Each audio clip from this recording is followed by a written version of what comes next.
अरे यार क्या हो गया, तू क्यों चुप के रो रहा है? अरे यार तू तो जानता है मेरी माँ अब नहीं रही। कितने दुख की बात है, इतनी छोटी सी उम्र में माँ को खो देना। जानना चाहेंगे कि क्या हुआ था, इसके पीछे कहानी क्या है? आइए मैं बताता हूँ। यह है हमारा मोहल्ला। हम सब यहाँ पर शांति से घुल मिल कर रहते हैं। सबसे पहले मैं अपना परिचय दे दूँ। मैं हूँ इस मोहल्ले का चाय वाला। बहुत साल से यहीं हूँ। गली के छोटे बड़े सब यहाँ बैठते हैं, चाय पीते हैं, आपस में बातें करते हैं और बात ही बातों में पूरी खबर सुना जाते हैं। ये हैं हमारी कहानी के पहले पात्र। इसी गली के 1 नंबर मकान में रहते हैं। और ये है हमारी कहानी के दूसरे पात्र जो इसी गली के 5 नंबर मकान में रहते हैं। अरे साहब छोड़िए ना, नाम जान के क्या करेंगे, बस इतना समझ लीजिए कि दोनों एक ही गली में रहते हैं। अच्छे खाते पीते घर के हैं, शादीशुदा है, परिवार है और आपस में खूब नोकझोंक भी है। दोनों चाहते हैं कि गली में इन्हीं का दबदबा हो, रुतबा हो और अपनी 1 नंबरी साबित करना चाहते हैं बच्चे पैदा करके। ये समझते हैं कि जिसके ज़्यादा बच्चे होंगे उसकी ज़्यादा बाहबही होगी। कभी सुना है आपने ऐसा? आइए देखते हैं। हाँ रोशनी, कैसी हो? और छोटू कैसा है?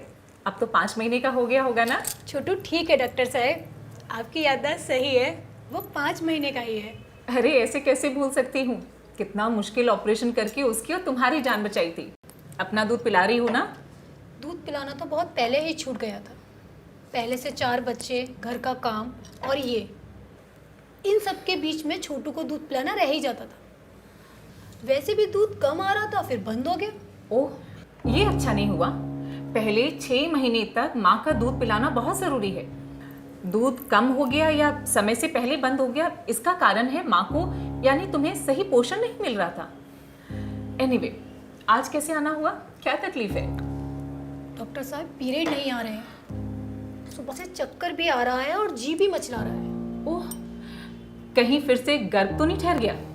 मुझे भी यही लग रहा है, शायद 3-4 महीने हो गए। ये क्या किया तुमने? पहले ही तुम्हारे 5-5 बच्चे हैं, वो भी इतनी जल्दी जल्दी। तुम्हें मैंने कितना समझाया था, अब एक और बच्चा करना तुम्हारे लिए खतरनाक साबित हो सकता है। अभी पिछले बच्चे के जन्म के बाद तुम्हारा शरीर नॉर्मल भी नहीं हुआ है। क्यों अपनी जिंदगी के साथ खेल रही हो? आप दोनों को बताया तो था कि गर्भ रोकने के बहुत सारे उपाय हैं, कोई भी उपाय अपना लिया होता। आप सही कह रहे हैं डॉक्टर साहब, लेकिन ये आप समझ नहीं रहे हैं। पिछले 3 बच्चे ऑपरेशन से हैं, इनकी बच्चेदानी कमजोर हो चुकी है और अब ये नया बच्चा जन्म होते समय कुछ भी हो सकता है। मैं भी वही कह रही हूँ डॉक्टर साहब। अरे आप मेरी बात सुनिए डॉक्टर साहब, मैं मर्द हूँ और मर्द की कुछ ज़रूरतें होती हैं, उसमें जोश होता है, ताकत होती है और उसके जोश और इस ताकत का सबूत होते हैं बच्चे। ये बच्चे मेरी मर्दानगी का सबूत हैं। अब अगर बच्चे नहीं होंगे तो लोगों को पता कैसे चलेगा?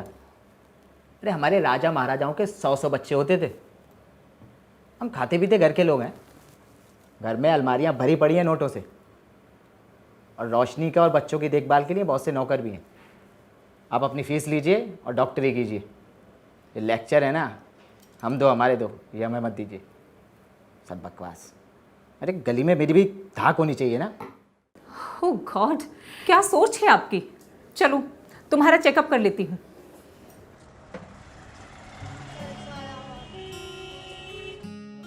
मैं कल अपने काउंसलर साहब से यही बात कर रहा था कि जो जगह सामने पड़ी है उसके पीछे हम बच्चों के खेलने की कुछ व्यवस्था कर लेते हैं। खेल कूद के झूले वूले लग जाएं तो स्वास्थ्य के लिए भी अच्छा है बच्चों के, है कि नहीं? सही बात। मेरे लिए जरा चाय बनाइयो। अरे साहब नमस्कार। नमस्कार। अभी स्पेशल चाय पेश करता हूँ मैं आपके लिए। अरे साहब मिठाई का डिब्बा, कोई खुशखबरी है क्या? हाँ खुशखबरी ही है, मैं फिर से बाप बनने जा रहा हूँ। अरे वाह साहब, मुबारक हो। पक्की खबर है? डॉक्टर को दिखाया? आप पक्की समझो, वो महीने से चढ़ गई है। अरे वाह साहब, अस्पताल गए थे क्या? अब तुझे बड़ा डॉक्टर और अस्पताल की लगी रहती है, तू हमें समझा रहा है। अरे साहब मैं आपको कौन होता हूँ समझाने वाला? अब मैं तो आपसे पूछ रहा था वैसे ही, बस आजकल बड़ी चर्चा है प्रधानमंत्री मातृत्व सुरक्षा अभियान की। अरे बहुत फायदे हैं। साहब सरकार का काम है आवाज करना, और वो सिर्फ बातें करती तो कहती है बच्चे कम पैदा करो। अब शादी हुई है भाई साहब तो बच्चे तो होंगे ही, और अगर बच्चे ना हो तो पता कैसे चलेगा कि हम मर्द हैं, है कि नहीं? लाइए साहब, मुबारक हो, अब मिठाई खिलाइए। बहुत बहुत मुबारक हो आपको। मैं चलता हूँ साहब। साहब मैं भी ले लूं? धन्यवाद। ये साहब भी ना जाने क्या क्या कहते रहती है। अबे सही कह रहे थे वो। लेकिन साहब एक बात कहूं, क्या? आप इस बार पीछे रह गए, वो फिर बाजी मार गए। उनकी बीबी चौथा महीना चल रहा है उसका। बस तुझे कैसे पता कि उसके बीवी का चौथा महीना चल रहा है? लो अभी यहीं बैठ के तो बता रहे थे सबको, और फिर मैं तो चाय वाला हूँ साहब, मुझे तो सबकी खबर रहती है। हाँ हाँ, तुझे सबकी खबर रहती है। अरे साहब चाय बन गई।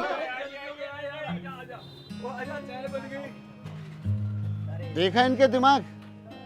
वैसे तो ऊंचे खानदान के अमीर लोग हैं, ये सोचते हैं कि बच्चे पैदा करने से मर्द साबित हो जाता हूँ। अरे 7-8 मिनट वर्जिश करने से कोई मर्द हो जाता है क्या? हैं? पलटन पैदा करने से क्या गली में धाक जमती है क्या?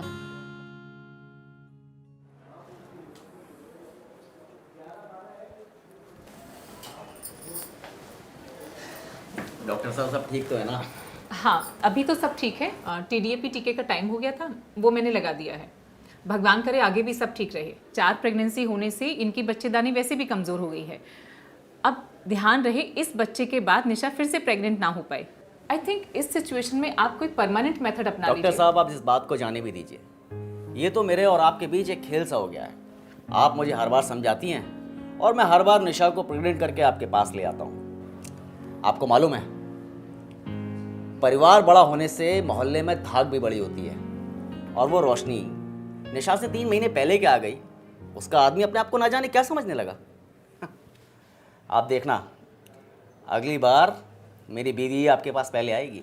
ये आप कैसी बातें कर रहे हैं? मैंने अभी तो कहा कि अब और बच्चे नहीं।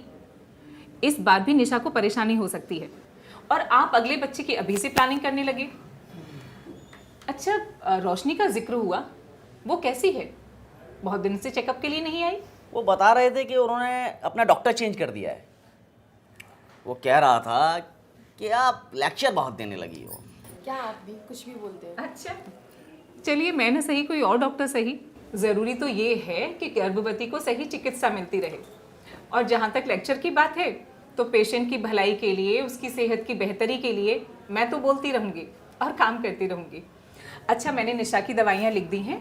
4 बच्चे होने से ये इसका हाई रिस्क केस है। आपको हर महीने इसे चेकअप के लिए लेके आना है और इसका बहुत ध्यान रखना होगा।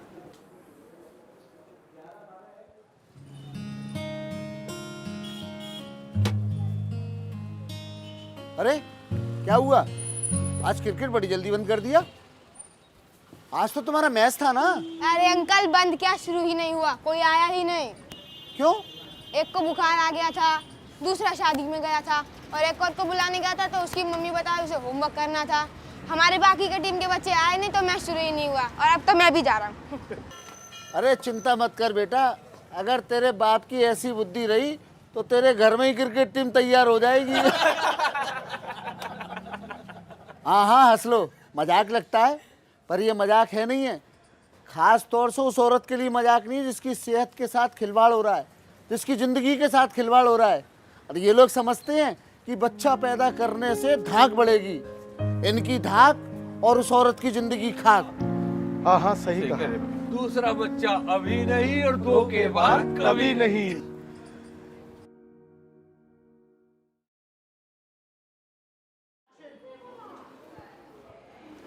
नमस्ते डॉक्टर साहब। नमस्ते। आज अचानक कैसे आना हुआ? निशा ठीक है ना? निशा ठीक है डॉक्टर साहब, लेकिन एक बहुत बुरी खबर है। क्या? रोशनी की डेथ हो गई। व्हाट? उसका तो ये डिलीवरी टाइम था ना? कैसे हुआ ये सब? कल रात उसको बहुत तेज दर्द हो रहे थे। उसका पति उसके घर पर नहीं था। एकाएक उसको बहुत तेजी से दर्द हुए, वो पूरी तरह चीखी। उसके नीचे से बहुत खून बह रहा था, और जब तक उसका पति उसके घर पहुंचा तब तक बहुत लेट हो चुके थे। अस्पताल जाने से पहले ही वो दम तोड़ चुकी थी। डॉक्टरों ने बताया कि उसको जब लगातार बच्चे पैदा किए तो उसकी वजह से उसकी बच्चेदानी इतनी कमज़ोर हो गई थी कि जैसे ही उसकी प्रेगनेंसी के दर्द शुरू हुए बच्चेदानी फट गई। बच्चेदानी फटने से उसकी तुरंत मौत हो गई और उसके साथ उसका बच्चा भी चला गया। ओह गॉड। आपने हम लोगों को लगातार बार बार समझाया, लेकिन हमने आपकी एक ना सुनी। निशा की डिलीवरी में सिर्फ 3 महीने बचे हैं। आप जैसा कहेंगे मैं वैसा करने के लिए तैयार हूँ, लेकिन निशा को बचा लीजिए।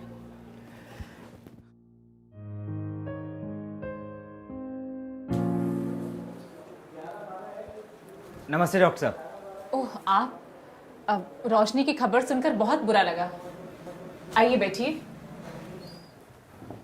मैं बहुत शर्मिंदा हूँ डॉक्टर साहब।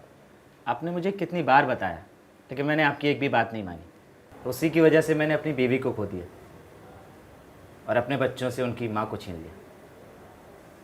पर अब मैं सुधरना चाहता हूँ। ये मेरे चाचा का बेटा है, इसके 2 बच्चे हैं। छोटा बच्चा लगभग 6 या 7 महीने का होगा। मैं चाहता हूँ आप इनकी कुछ मदद कीजिए। या श्योर, आप बाहर वेट कर लीजिए, मैं इन दोनों से बात कर लेती हूँ। हाँ जी ज़रूर। थैंक यू डॉक्टर साहब। आइए आप लोग बैठिए। आपकी डिलीवरी कब हुई? डॉक्टर साहब अभी 6 महीने पहले। ओके, बच्चे को अपना दूध पिला रही हो? सिर्फ रात को। महीना कब आया था अभी? अभी 5 दिन पहले। डिलीवरी नॉर्मल थी? जी बिल्कुल नॉर्मल। ओके, तो अब आप लोग और बच्चे नहीं चाहते? नहीं नहीं, हमारे 2 बच्चे हैं, हमें और बच्चे नहीं चाहिए। Very good. तो इसके लिए आप हर रोज एक गोली खा सकती हैं या फिर हर 3 महीने में आप एक इंजेक्शन लगवा सकती हैं, जिससे आपका गर्भ नहीं ठहरेगा। गोली इंजेक्शन छोड़िए डॉक्टर साहब। ओके, कॉपर्टी जैसा एक डिवाइस है, इसे 5 साल के लिए आपके बच्चेदानी में लगाया जा सकता है, जिससे गर्भ नहीं ठहरेगा। और अगर आप चाहें तो इसे 10 साल के लिए भी लगाया जा सकता है। और जब आप चाहें बिना किसी ऑपरेशन के या सर्जरी के इसे 1 मिनट में बाहर निकाला जा सकता है। ये बिल्कुल सही है। माँ तो माँ ही होती है। एक सुखी स्वस्थ परिवार के लिए ये बहुत ज़रूरी है कि हम कुछ बातों का ध्यान रखें। हर माँ बाप की ये जिम्मेदारी है कि वो अपने बेटे और बेटियों की शादी उनकी पढ़ाई पूर्ण होने के बाद ही करें, ताकि वो एक स्वस्थ परिवार की जिम्मेदारी के लिए शारीरिक, मानसिक और आर्थिक रूप से तैयार हों। ये हमारा अनुरोध है आप सबसे कि आप अपने पहले बच्चे को प्लान करने से पहले एक डॉक्टरी परामर्श ज़रूर लें। एक माँ को अपने पहले बच्चे को जन्म देने के बाद उसकी परवरिश और अपने शरीर को दूसरे बच्चे को तैयार करने के लिए कम से कम 3 साल का अंतर देना ज़रूरी है। इस दौरान 6 महीने से साल भर तक वो अपने बच्चे को दूध पिला सकती हैं। दूध पिलाते वक्त ये ज़रूरी नहीं है कि अगला गर्भ नहीं ठहरेगा। उसके लिए कुछ गर्भ निरोधक साधन इस्तेमाल करने की ज़रूरत पड़ सकती है। 2 बच्चों के बीच में अंतर रखने के लिए आजकल बहुत सारे साधन मौजूद हैं, जिसमें कि कॉन्डोम्स, गर्भ निरोधक गोलियाँ, तिमाही injections, copper T, multi load, तमाम साधन मौजूद हैं। आपके लिए कौन सा साधन उचित होगा उसका चयन करने में आपके डॉक्टर आपकी सहायता करेंगे। ये हमारी आपसे प्रार्थना है और आपका फ़र्ज़ है कि हर माँ स्वस्थ हो और हर बच्चा जब हम चाहें तभी जन्म ले, ताकि आप उसका अच्छा पालन पोषण और स्वास्थ्य सुनिश्चित कर सकें। ये हमारी जिम्मेदारी है कि हमारे देश में कोई भी बच्चा अनचाहा ना हो।